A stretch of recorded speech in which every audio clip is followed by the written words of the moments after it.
Hi friends, quite some time that I've spoken through this medium. Many friends and students asked me to post some videos on the so-called fiscal stimulus. You can analyze policies, you can analyze programs, you can analyze ideologies, but you can't analyze jokes. That too cruel, practical jokes played on unsuspecting populace. So that's the reason why I don't want to talk about fake news, fake jokes, maybe, as I said. Today, I thought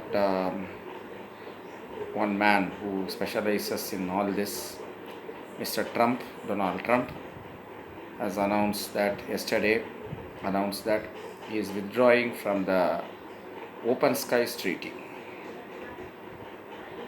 What is this? So, this is the third treaty he has withdrawn. The treaty is for reducing the chances of any conflict with Russia.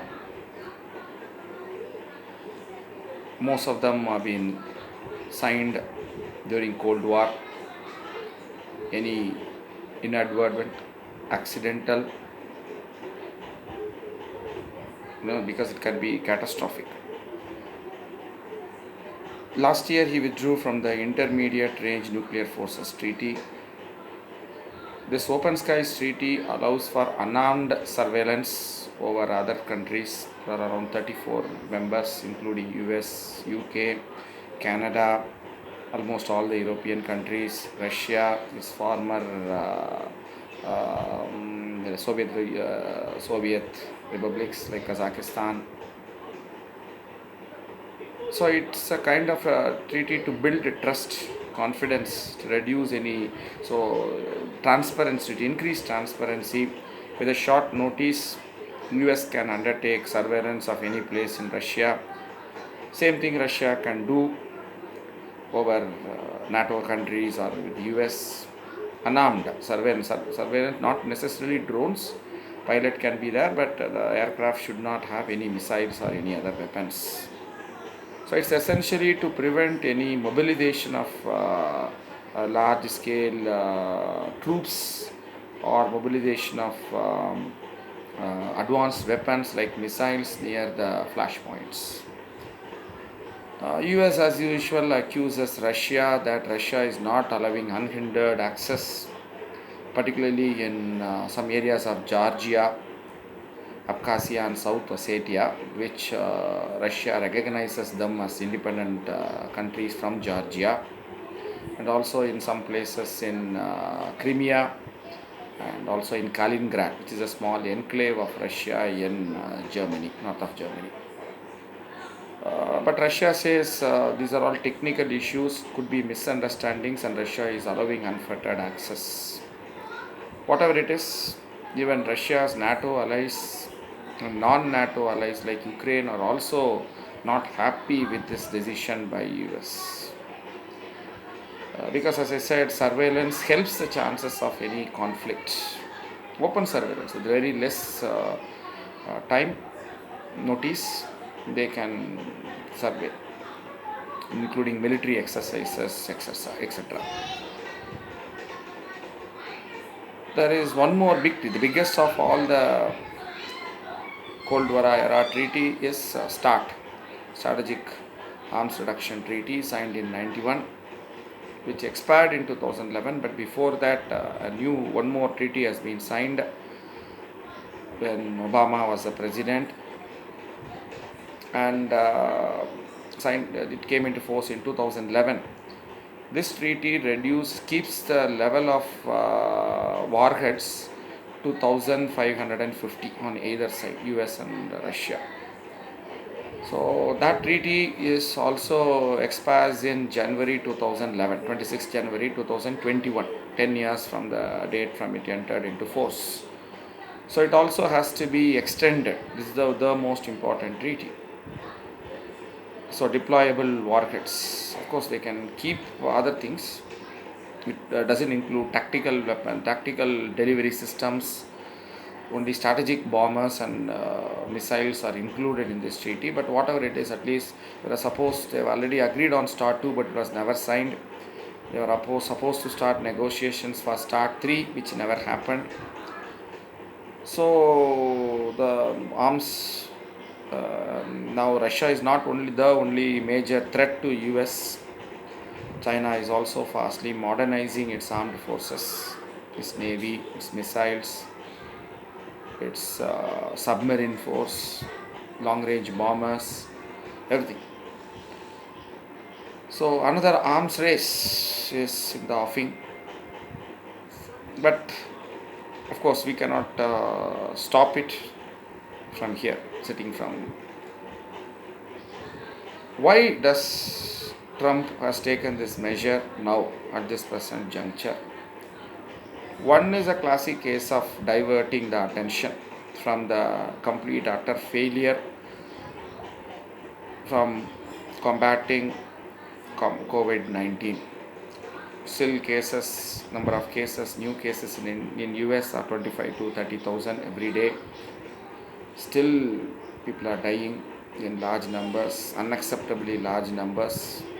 The figure initially quoted by him 2 months back, 1 lakh death fatality figures, is going to be reached in another 2 or 3 days.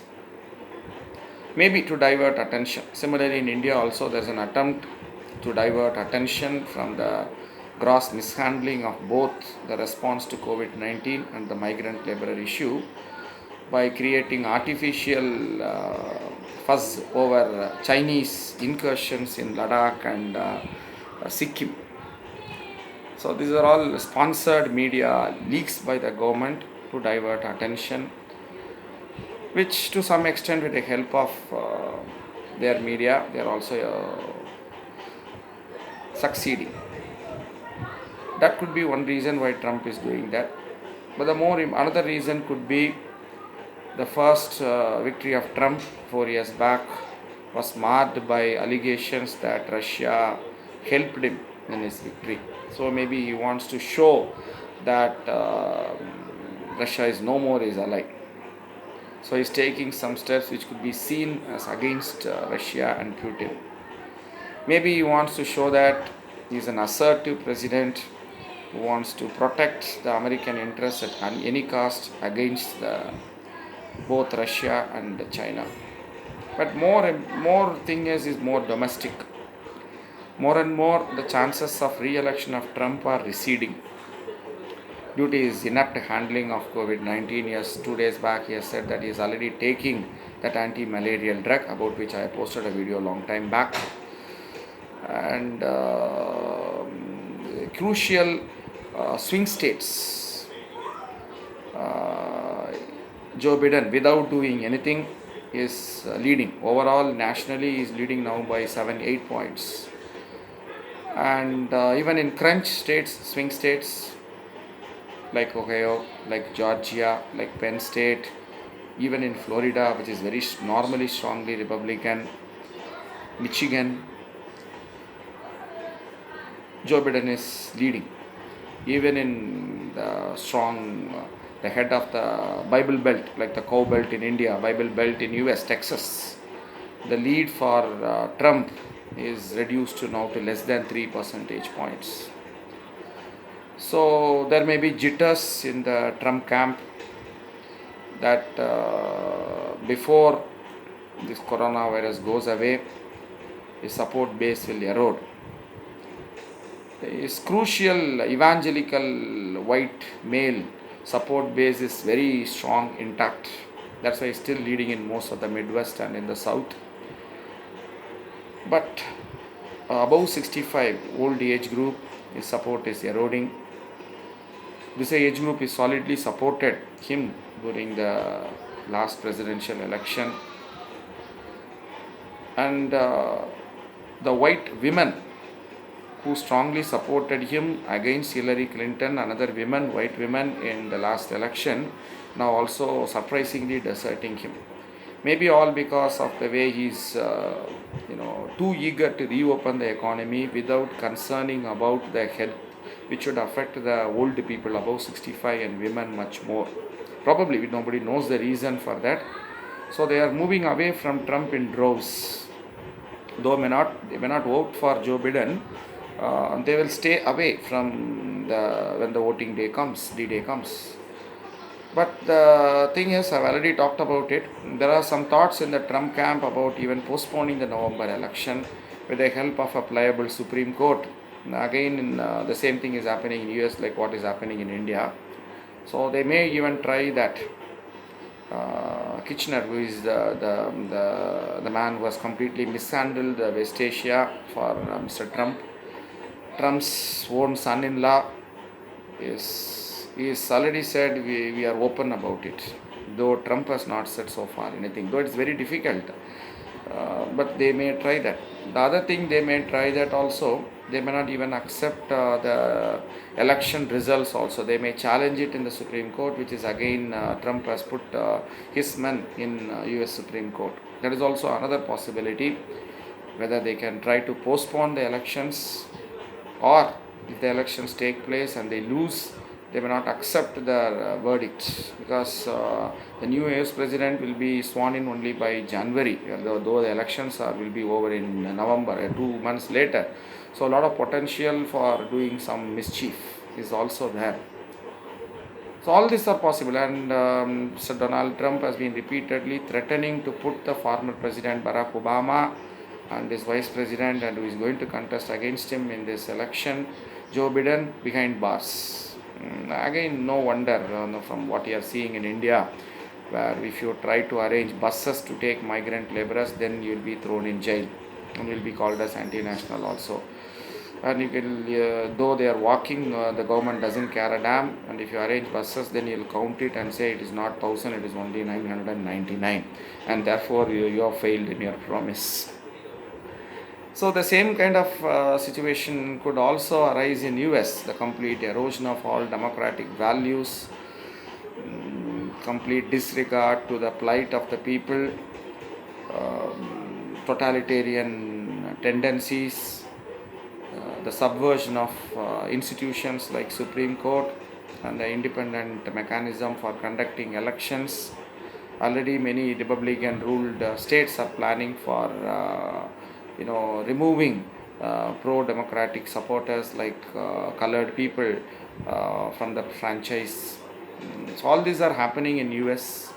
So this could be part of that domestic thing to shore up his support base. Trump might have done, because there is no other pressing need for him to get out of this treaty, Open Skies Treaty, which is a pretty good treaty. That's why his NATO allies are also pretty angry with him. You have to wait and see, because another 6 months are there for the elections in US, and that's huge time in politics. So even a week is too long a time. So, but of course, the news from economic front is not very rosy either in US or in India. That maybe I'll talk about it later. But tomorrow I'll be back again talking about the diplomatic row, very much mishandled by the present Indian government between India and Nepal, which I'll talk about it tomorrow.